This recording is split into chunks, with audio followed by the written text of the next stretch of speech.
Guilty as charged. I am in Washington, D.C., and I am on Periscope Live, so it's broadcasting around the world. And not only that, on this program, too. Yes. So, see, I didn't think they would allow Periscope in Washington, D.C. What do I know, right? Sometimes, yeah. Let me ask you something. Well, I'll make a statement.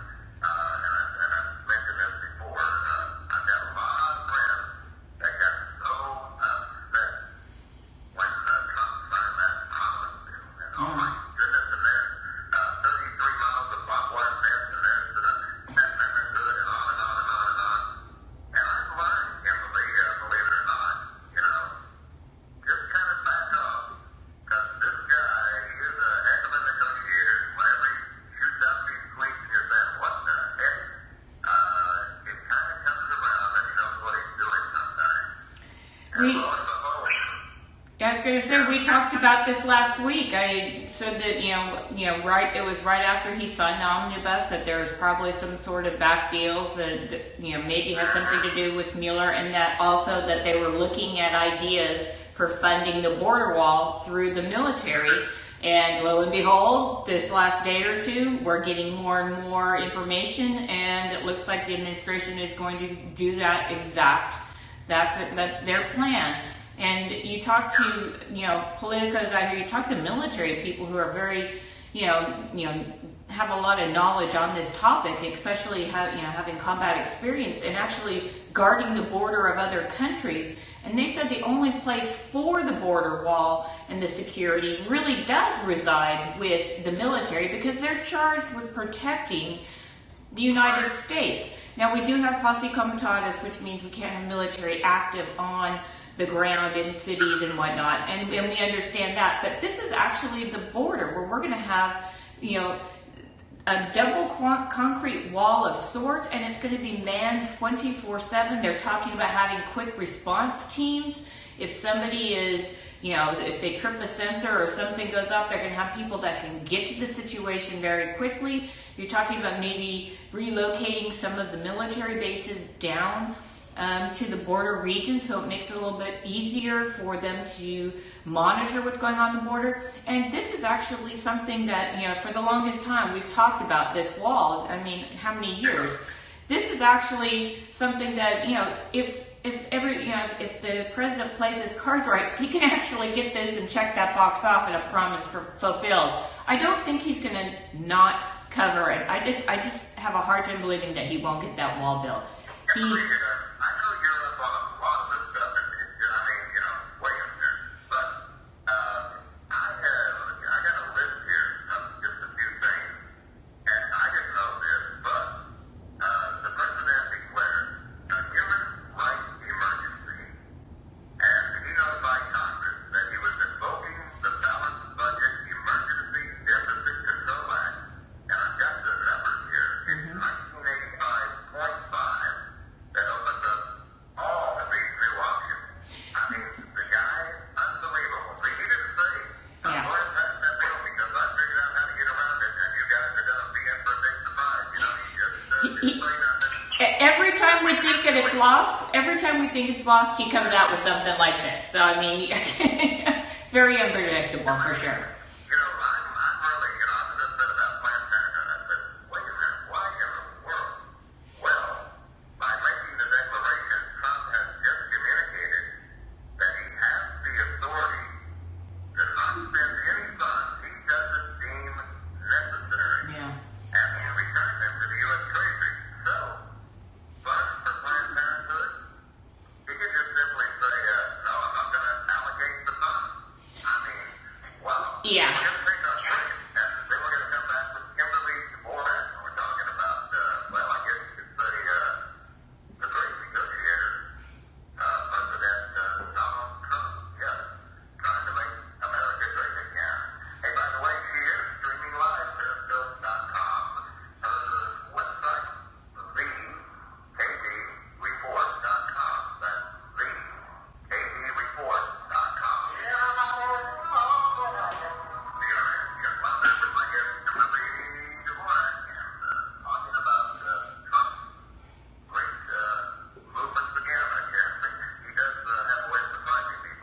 He does.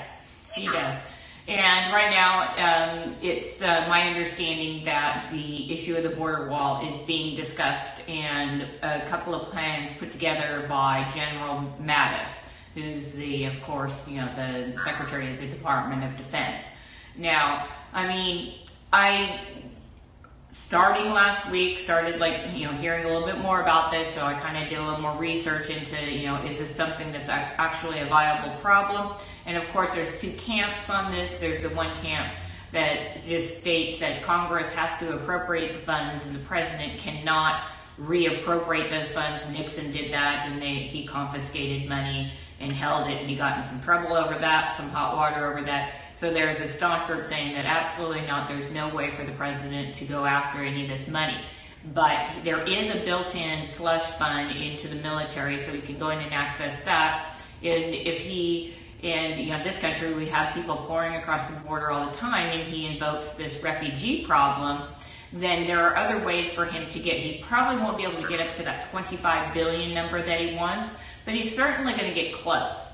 And right now it's, if we're winding down operations in the Middle East, which it seems that the president says that he wants to get out of Syria, which we lost our first service member there yesterday, and we want to say our hearts and prayers are with the family that are, now grieving for the loss of their loved one. But the president wants to get out of the Middle East, but we have a military that's we don't want them to sit idly by and, not do anything. So it's not a bad plan for the Army Corps of Engineers to actually engineer the border wall, do all the plans, do all the, you have to do this geological studies and all of that stuff to make sure it all goes up. And then, again, that you have a military that's experienced. This is what most people don't recall. I mean, during World War II, during the Cold War, it was the U.S. that set up and guarded the borders in Europe. We have a long history of explaining and telling other countries what to do and how to secure their own borders. So why can't we have them help the United States secure its borders? And we're securing it from possible terrorists that can come across the border, which there's no doubt that's happening, the drug cartels, the human trafficking, the minors, the sex trafficking of the minors. There are a lot of different issues as to why we want to know who's coming in this country. And, we could kind of mitigate, I think, some of these problems if we had that secure wall and we knew that the military was responsible for the surveillance aspect of it. You're going to still leave the deportation, all that stuff with DHS. That's their job, and that's what they're going to continue to do. But the actual surveillance, that's kind of a military operation where they can 24/7 monitor the border, set up these quick reaction teams. And these quick reaction teams can, tie that into, their training exercises that they need to continue to stay on top of things. So there are a lot of good ideas out there, and I think that the president has shown us by history that he really likes to have generals around him, and he's really relying on them as the go-to on this. And it seems like in this situation, they may not be letting him down. Yeah, and it's very hard, in my opinion, for the left to debate him on the human lust issue, which he's using. That emergency. Yeah. I told you about 1985-15. Also on some of the points I had, it says that once Congress allocates the money, their job is oversight the money being spent. Okay, they don't spend the money and they have no say on how it gets spent, as long as it's spent legally. And then you get into this whole thing about, we'll take it to the courts, right? Yeah. And what was the final thing here? I think you'll like this. It says the president has national security as his primary responsibility, and it's his job to use whatever funds and declarations he needs for that job. And here it is. No court in the nation, unless it was a corrupt court and five judges, would ever rule against the president for exercising his said authority. It's national security. That's he's the commander-in-chief. He's the commander-in-chief. That's his prime responsibility. He's the guy, the buck stops with him, and he's the guy that has all the intelligence being filtered to him, and he has to keep this country safe. Now, intelligence communities, can be giving him information, and it is certainly well within his purview to say, look, we're under imminent threats here. We need to make sure we stem the flow of people coming across our southern border. And it's not for, we just don't like, Mexicans and we don't like Central Americans. That's not what it comes down to. It comes down to the security of this country. And we remember after 9/11, that George W. Bush was granted extraordinary powers of how and what he could do within the military. And I think that this is where you're looking at Donald Trump getting his military advisors around him saying, look, well, this is what we did over here. This is what we've done in past wars in the last 100 years. I think there can be some sort of compromise here where the military can do the surveillance of the wall, take DHS out of that, leave DHS involved in, deporting and picking up people that, they find that are in the country unlawfully and those kind of things. But when it comes to the actual security, border security of the wall, there is an opening for the military to go in and take control of that. Again, the left and a lot of the right, frankly, are going to go apoplectic over this. They're going to, you can't do that. That's not, what we told you can spend the money for. But the appetite with the American people is they want a wall. I mean, that's the bottom line. The majority of the American people want a wall. And they don't care necessarily what it looks like. And they just, and if it's just purely symbolic or whatnot, they want it. So, and he was elected on that. So I don't see where there's going to be, where, push comes to shove. And I think that the way he went about it on this particular issue, he outmaneuvered Congress on this because, Paul Ryan, Mitch McConnell, these people didn't necessarily want a wall. So he's like, well, quietly, I'm just going to put this over here. They're going to be focused on the Planned Parenthood and all the other goodies that they loaded up on their Christmas tree. When I sign it, they're going to go, oh my gosh, I can't believe that got snuck into the bill type of thing, which Congress is very good at. They do that all the time. And I think, yeah.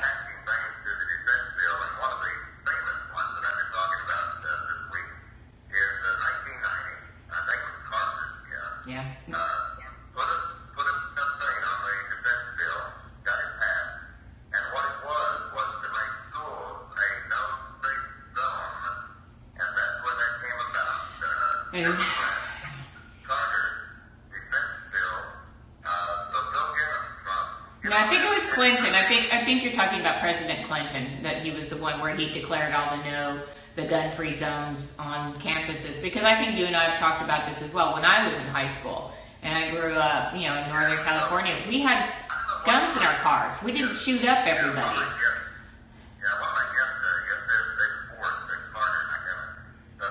That was 79, 80, 81, and then we had Reagan, and then we had.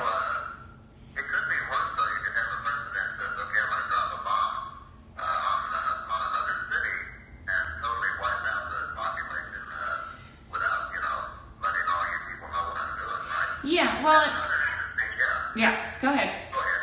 No, I was just going to say. Another interesting thing is when it comes to the border, you remember how the United States, we've always said, well, all right, try to take care of your own country and all that stuff. But when that DEA agent got killed in Mexico, Kiki Marina. we sent in the DEA into that country to take care of it. Yeah. Now, could you imagine what the left would be saying right now about that? Yeah. Well, and we've had issues with that since, and there have been programs where, I don't know, maybe Fast and Furious, where they were letting guns go to Mexico and they perpetuated more violence, and they're going to be, ending up on crime scenes. This is according to statisticians who look at this. For the next 60 years, you're going to find those Fast and Furious guns. So, they're.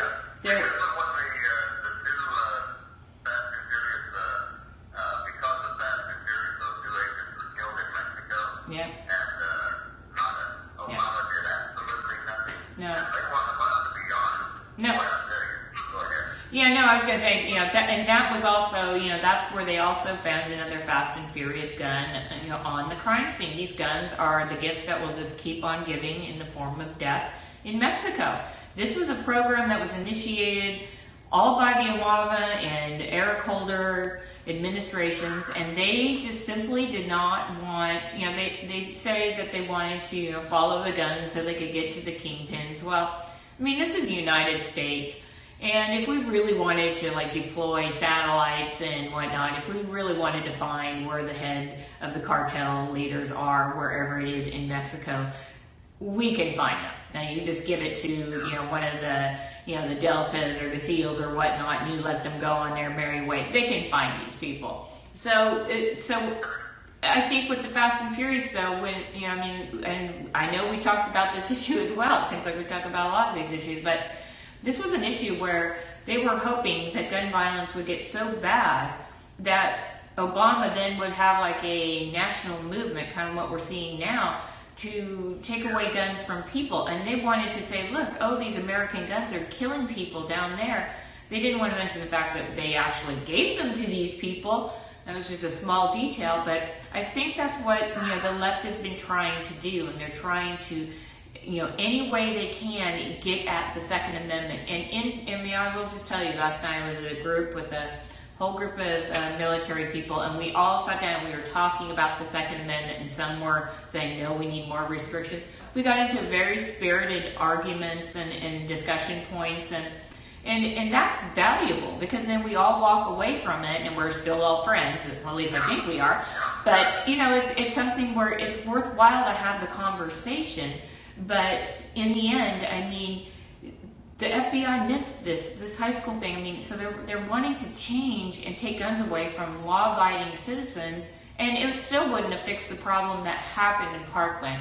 So there's just a lot of different chaos that's going on. I went to the March for Our Lives on Saturday, and a lot of ill-informed people. They just don't know a lot about guns.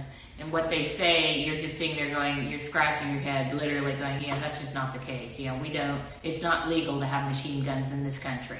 It's just not. And we need some more education on this front. But I tell you, those people there at that rally, if they tried to take the weapons away, I think if they came to some sort of confiscation, that would launch this country into some form of civil war. Because the NRA members are responsible people, because they're registered and they have the training and all of this. But, American people don't want to give that up. That's something that makes our country unique. It's something that kept the Japanese from coming to our shores during World War II. They didn't know who had a gun. So we use it for other issues, and it's actually meant to protect from a tyrannical government, which if they came to confiscate guns, that would be it.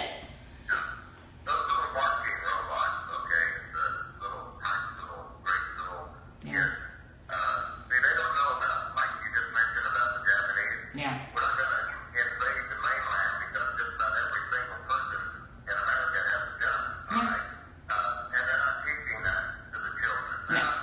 They think socialism is great. They're not hearing about all the genocide that goes on. I wanted to mention on that Fast and Furious, besides the two killed, in Mexico, and all of the people that were killed. Zapata and Avila, yeah.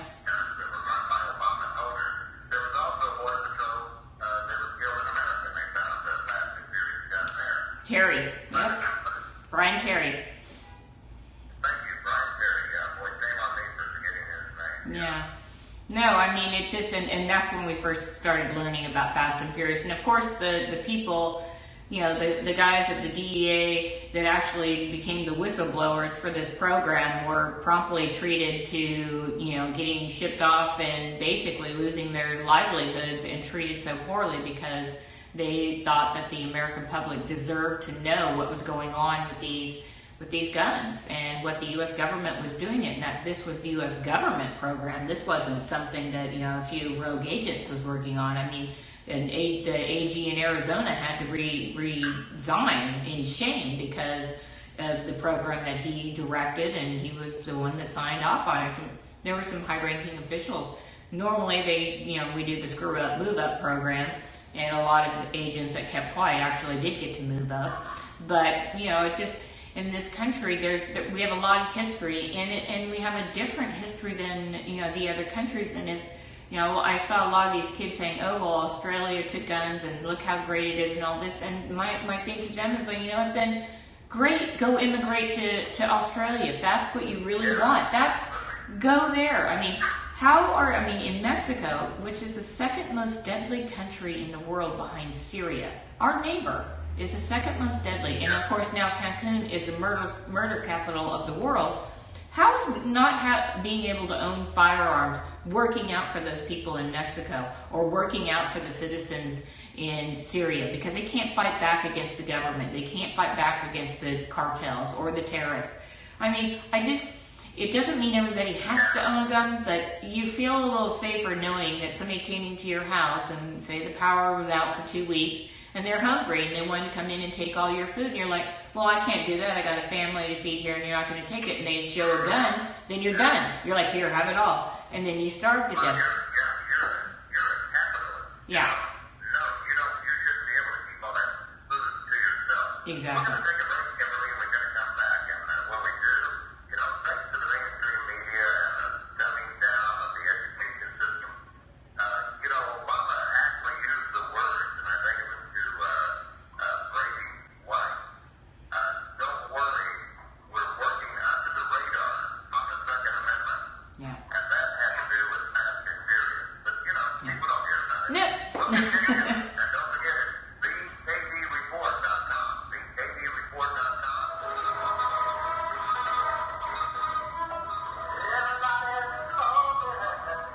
CRN, my guest, Kimberly DeBoer, award-winning national security, border security investigator, for TV, radio, print media, One American News Network, CW6 News, San Diego, Green at Periscope.com. You're everywhere. And Facebook. Wow. Hey, real quick, Mike, one more thing here on the guns, real quick. I was looking for it earlier. The shooting in Maryland, where that guy was stopped. With a good guy. Armed police officer, right? That's Yeah. what stopped him. And then CNN called him Trigger Happy. A Trigger Happy cop. And one website I saw, they were still examining all the bullets to determine who fired the shots that actually killed, wounded the two students. And I'm going, whoa, talk about planet news. Yeah. But did you know, and I'll read it off fast, because I got to ask you about something else real quick.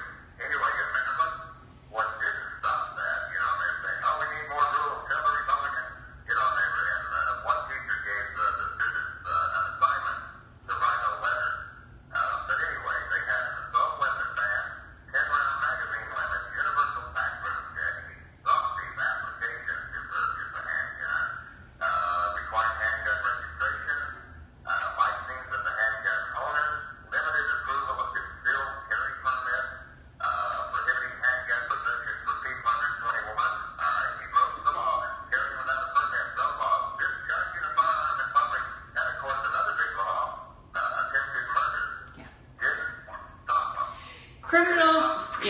Criminals are not going to follow the law. And in fact, the tragic thing about firearms, approximately 2/3 of the firearms deaths that are out there, it's primarily with handguns, not long guns. So banning these so-called assault rifles, which are not automatic weapons, that's not going to solve the problem. But 2/3 of the people commit suicide. So, the left is they're fine with Planned Parenthood and abortion and all that, so they probably should be on the side of people who want to kill themselves. If that's, what they believe in, then, what difference does it make how the method that they choose to end their own life? I'm being, facetious here on this, but, Like I'm going to tell you, yeah. the people who steal packages off of other people's porches, Yeah. get the children to march and say, cut their legs off and get rid of their wheelchairs so they can't steal the packages. That Yeah. kind of thing. Yeah. Now, here's the important thing I have to talk to you because we only got a moment or so here. Okay. You said you were with a bunch of fine service people yesterday. Mm-hmm. And yesterday was the first anniversary of the National Vietnam War Veterans Day. Yeah. Operation there. So I'm sure that came up, and maybe that's why they were having it together. Yeah. People, regardless of, what you say about Washington, D.C., this is, there's a lot of military members here, and they're very well respected.